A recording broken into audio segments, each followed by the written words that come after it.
menonton, jangan lupa like, subscribe, dan tekan tombol lonceng. Selamat menyaksikan. Presiden Joko Widodo menyampaikan bahwa konferensi tingkat tinggi ke-43 ASEAN telah terlaksana dengan baik dan lancar.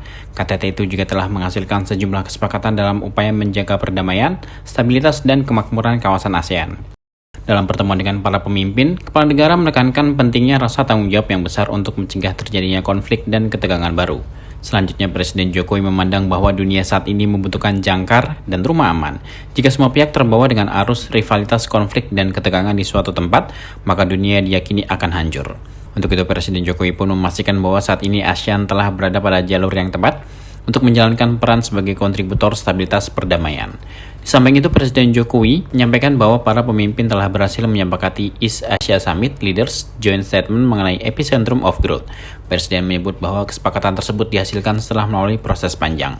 Dan walaupun di tengah situasi yang sulit, keketuaan Indonesia menghasilkan banyak hal sebagai upaya menjaga perdamaian, menjaga stabilitas, dan menjaga kemakmuran kawasan.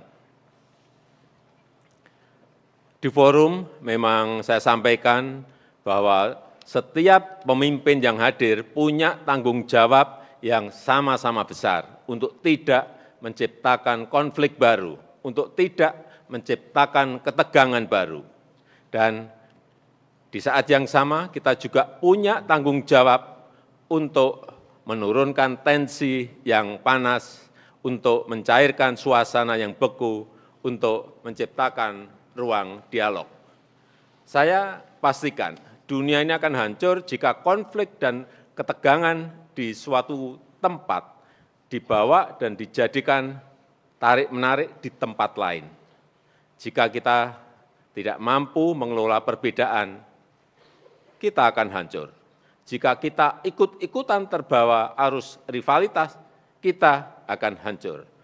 Dunia ini butuh jangkar, butuh penetral, butuh safe house. Dan saya bisa pastikan bahwa sampai saat ini ASEAN telah berada pada track yang benar untuk bisa menjalankan peran tersebut menjadi kontributor stabilitas dan perdamaian serta menjadi epicentrum of growth. Setelah melalui proses yang panjang dan sulit, akhirnya kita berhasil mensepakati EAS Leaders Joint Statement mengenai epicentrum of growth. Sekali lagi, ini bukan proses yang mudah, tarik-menarik geopolitik yang sangat kental, mengingatkan saya seperti saat G20 di Bali. Tapi, alhamdulillah, konsensus tercapai. Selain itu, ASEAN sebagai bagian dari kawasan Asia Pasifik terus bekerja keras, berkolaborasi, dan mengajak seluruh pihak untuk menjaga perdamaian dan stabilitas di kawasan. Indonesia dan ASEAN juga terus mensuarakan kepentingan negara-negara Pasifik, kepentingan negara berkembang, termasuk hak untuk mensejahterakan rakyatnya melalui hilirisasi industri.